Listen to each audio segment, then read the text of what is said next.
podcast. 2024, we're talking with industry leaders and experts and some of the listeners out there about disability, entrepreneurship, opportunity, accessibility, and employment. This is our fourth installment of the podcast, and we're excited to bring it to you. My name is John Robinson. I'm your host.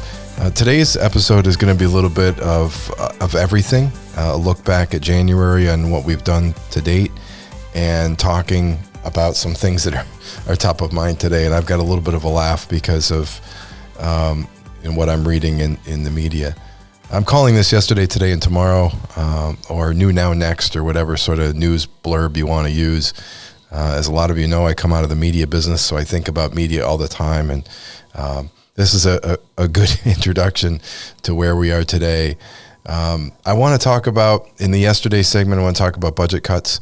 New York State, it's budget season. Here we go.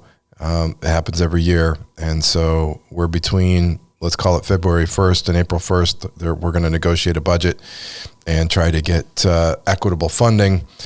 In the middle section, we're going to talk about accessibility and how that's important here in New York State and what we're doing, specifically digital accessibility. We're going to touch on that a little bit. And then we're going to spend more time on tomorrow, which is something that's making me laugh right now, which is the death of diversity, equity, inclusion, and Taylor Swift, which is really funny. But we're gonna talk about this all sort of collectively. Just to remind you, this is the fourth episode of the Our Ability podcast in 2024. We talked about DE&I in the first section and how we're torn into pieces and sort of intentionally for financial purposes. Mainstream media. There's no doubt in my mind anyway that a lot of the R versus D, conservative, liberal, left, right, whatever you call it, is an intentional argument so that we lose focus on the powers that be that are making more money, right? And so that's what's really important. There is 1% of the world that makes a lot of money, and then there's 99% of us that are fighting over breadcrumbs, as Bono might say. And so why is this happening? Because they can. And so when you watch Fox, you watch MSNBC or CNBC or CNN or whatever it is, and you feel like you're seeing one side and you get all worked up, the reality is it's done intentionally. It's done intentionally so that we lose focus on what we really should be fighting for, which is equity, which is the E in diversity, equity, and inclusion. And so we talked about that in our first episode. Our second episode, we talked to one of my heroes, which is Caroline Casey of the Valuable 500. So I urge you to listen to that if you have not listened to that. In the third episode, we talked to Mei-Ling Chang. Mei-Ling is another entrepreneur expert in the disability space, and we've had good conversations with both Caroline and Mei-Ling. And so I urge you to listen to those. After the first episode, I got a text from a friend of mine who listened to it, so thank you, when I was discussing the intentionalization of building an argument between right and left. It's something that he has pointed out to people around him as well. And I really truly believe it. And I've been watching it ever since. And so we'll talk about it in our DE&I section, but I thank you for those of you that did respond.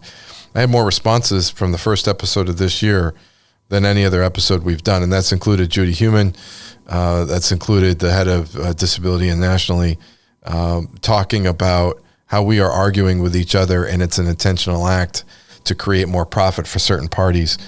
We all should be aware of that, especially in an election year.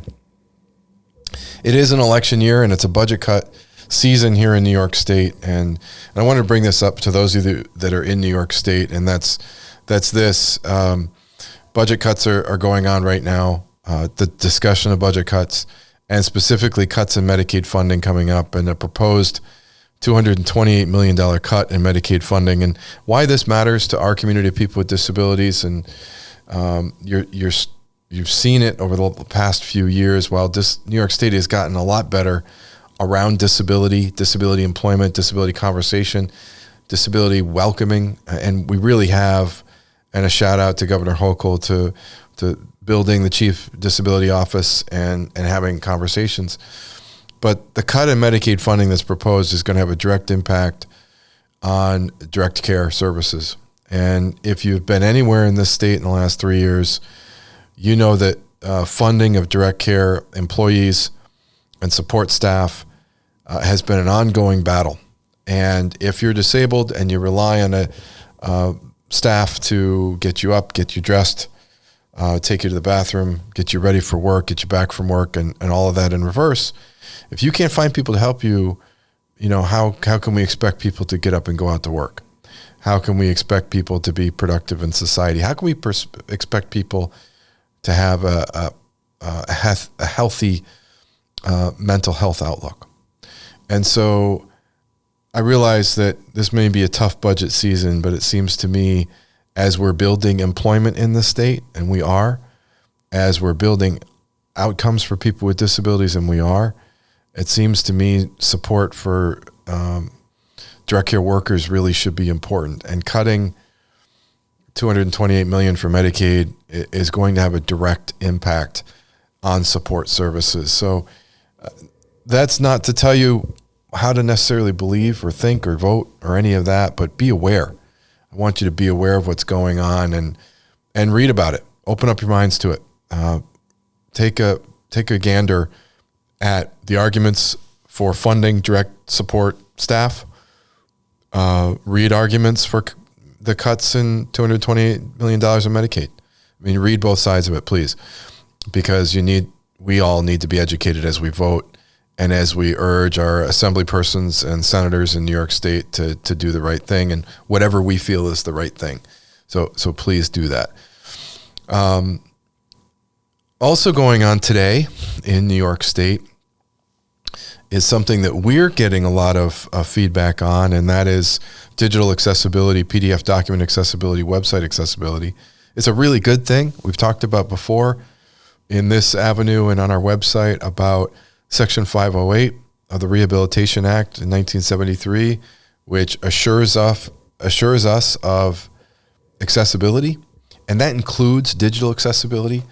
In this world today in 2024, it doesn't just mean curb cuts and elevators. Now it means websites, mobile applications, and specifically in this instance, PDF documents or documents that are external facing and internal facing for existing employees that are brought to you by state agencies, the state government, anybody with a state contract, federal contract, anybody that receives a piece of federal dollars need to be compliant with Section 508. And in New York State, there's a New York State policy, NYS P08-005, which establishes a minimum accessibility requirements for web-based information and applications developed, procured, maintained, and used by state entities. Take a look at this P08-005 in New York State policy because it becomes really important. This is why our phone is ringing. If you're a state agency and you are sending out a PDF document, building a web page, even if you think it's small, one document, it needs to be accessible for people with disabilities. It needs to be accessible for all. And so we at Our Ability and other partners have built accessibility pathways for state agencies, state businesses, state contractors, etc., to make sure that your documents and your web pages are accessible. Why have we done this? Well, very specifically because we are two people with disabilities. Obviously, I'm a quad amputee, so I can navigate a computer and navigate apps mostly as they are, documents mostly as they are. But Kartik Sawhney, who's our Chief Technology Officer, one day he and I were talking, and I asked him what bothered him out there, and he said to me, documents and websites and mobile apps that are not accessible. Kartik uses a screen reader to navigate the world, and so we started building an artificial intelligence tool that helps documents become accessible, helps web pages become accessible. Well, then New York State comes out with this policy, and now state agencies need to make sure their documents are accessible. So there's a confluence right now between what we've built and what's going on in New York State. And it's really important because if you do not have opportunity in inequality, you can't add people with disabilities to the workforce. You can't ask people with disabilities to pay their taxes. You can't ask people with disabilities to navigate the DEC website or whatever it is, right? And so if you want inclusion for all, it means your digital footprint needs to be inclusive as well. And so we're seeing this. So we applaud New York State. While we may wonder about the Medicaid cuts, and you can read about that on both sides, in this case, I'll say we applaud this policy that establishes minimum accessibility requirements because it is that important. Now, is there a cost to state agencies, state schools, state contractors? Yeah, but there should be. You know what? You should be accessible in your documentation, your applications, and your websites. And so build it right the first way. And if you don't, then there are organizations like us out there that can help you. And so we urge you to take a look at that. And contact us if you'd like to find out more information about Section 508 or document accessibility or that navigation. So if yesterday is budget season, and if today is digital and PDF document accessibility, boy, tomorrow is going to be interesting. And tomorrow is the war on diversity, equity, and inclusion. I kind of left that last to see if you hung with me for 11 minutes and 34 seconds. Today, I ran across a Threads message. Yeah, we're using Threads because I got a little sick of Elon Musk. But it was a Threads message about something that I guess there's an OAN anchor named Allison Steinberg. Don't know if I'm pronouncing the name right, but I hope I am. Allison Steinberg went pontificated on Taylor Swift and how Joe Biden must love the fact that Taylor Swift is dating Travis Kelce so that they can indoctrinate children. And I had to click on it. Listen, it's clickbait. I get it. I did it. I clicked on it. And then I started listening to the article or the report, and I read up about it. And so this truly is what Allison said, and it's, quote, getting kids plugged into the cycle of going to public indoctrination camps, which are, those are my words, which are playing sports for their schools and going to games. Many end up devoting their entire childhood to competing in various sports only to be cut from the team, at which point they become brainwashed into supporting professional teams because they know their dreams of becoming a pro athlete will probably never happen. And then she goes on to say that this indoctrination is paid for by the George Soroses of the world. So somehow playing youth hockey has made, or being interested in youth hockey has made me vote Democrat and a product of George Soros. Or if you listen to Taylor Swift and you enjoy the fact that she's found a boyfriend who happens to be an NFL player, or you like the NFL football games, somehow this is a psychological operation by a deep state government to get you to vote liberal. I can't see it. I laughed out loud when I read it, and I kept reading, and it made me think, what are we doing? Why are we going off in this direction? And this gets back to the point 3 weeks ago in the first podcast about diversity, equity, and inclusion. I think what's troubling to me is there is a propensity of hurting diversity, equity, inclusion, especially in media. And I can't get my head around it. 10 days ago, was asked to sit on a DE&I panel as the person with a disability for the Capital Region Chamber of Commerce, and very pleased to do that, support the Chamber of Commerce. And I was there, and I happened to be walking in there thinking about something I read in one of the business journals the day before. And the business journal was talking about diversity, equity, and inclusion backlash. Is DE&I dead in the corporate universe? And then that's the headline. And then in the body of the article, it actually quoted Littler Mendelsohn, a research firm, saying 58% of organizations have expanded their DE&I commitments in the past year. The headline's talking about DE&I's dead. Read in the body, companies have embraced DE&I. And yet 59% are saying that they've got a reported backlash against DE&I programs. So why is this happening? Why is the headline telling me it's dead, the research firm saying businesses are growing DE&I, and yet there's more backlash? Well, that next day on CNBC, who happened to be reporting from Switzerland at Davos, where all the financial and political world leaders are, there's Jamie Dimon talking about thinking about supporting a Republican president. And yet, Jamie Dimon and JP Morgan are doing more for diversity, equity, inclusion, according to them. And then in the next report, is DE&I dead from Davos? Is diversity, equity, inclusion dead? Why is this happening? It's happening because CNBC, Fox Business are owned by corporations that want more profits. And they need a bad guy. And they can't come out right out and say they're willing to accept a presidential candidate that's a racist so that they can get more profits. But what they can do is create this argument over DE&I so we don't look behind the curtain, so to speak. Washington Post, owned by a, quote, liberal.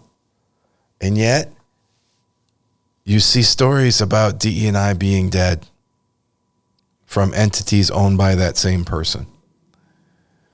It's the argument they want us to have. We're the little puppy who's chewing the shoe, and the red ball gets thrown. The red ball in this case is DE&I, and you should be mad at it instead of focusing on what's really going on. Really annoying, but it's happening more and more.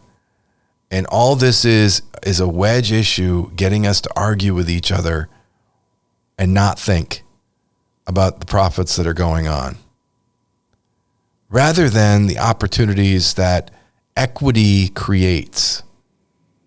If we truly are equitable with one another, we have a better chance of being successful. Our economy is based on that.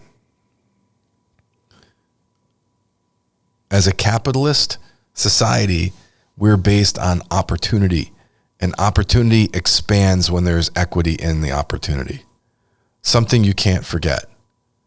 If we do not do that, if we diminish equity, then we diminish opportunity. If we diminish opportunity, more funds go to the few and not the many, and we lose our capitalist society. And if the world doesn't have the number one economy as a capitalist society, the world will show regression. That's a big deal. And the way that we can increase equity is by including, in our instance, people with disabilities to the workforce. So this is what's been going on. Then this morning, when I'm thinking about this Taylor Swift and how Taylor Swift is a psyop for the government to get us to think liberally, then there's Maria Bartiromo talking on Fox Business News about the awful drone strike in Jordan, killing 3 service members and injuring others, and talking about why it happened. And Maria immediately saying, quote, well, maybe they're focused too much on DE&I. What? Maybe they're focused too much on DE&I, she says.